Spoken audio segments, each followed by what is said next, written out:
अरे पिंकी, आज नौ मुहर्रम है, चलो माँ से कहते हैं खीर बना दे। माँ, आज नौ मुहर्रम है, आज खीर बना कर दे, मैं पड़ोसियों में बांटूं। हाँ हाँ, अच्छा है तुमने याद दिला दिया, चलो खीर बना लेती हूँ।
आज मैं खीर बना रही हूँ। मैंने कढ़ाई के अंदर डाल दिया है दूध, चीनी और चावल।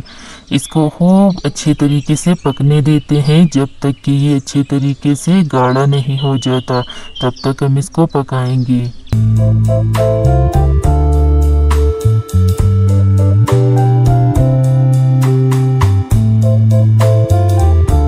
अरे वाह, खीर में उबाल आ गया है। अब इसमें हम चम्मच चला लेते हैं।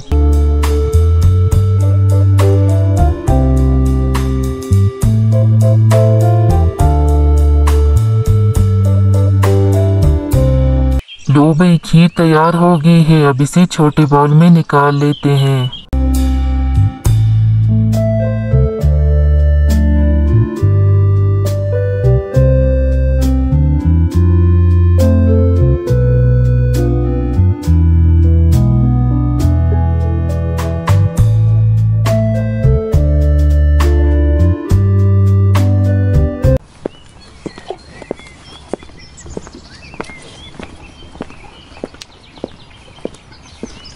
अरे बच्चों, अब खेलना बंद करो और खीर तैयार हो गई है। अब जाके पड़ोसियों में बांट दो। जी माँ, मैं भी बांटती हूँ। ये लो बेटा, ये सामने वाली आंटी के घर देकर आओ। माँ, मुझे भी खीर डाल के दे, मुझे भी खानी है। हाँ बेटा, ये लो, आप भी खीर खा लो। अरे वाह माँ, बहुत अच्छी बनी है। खीर बांट आई हो बेटा, शाबाश।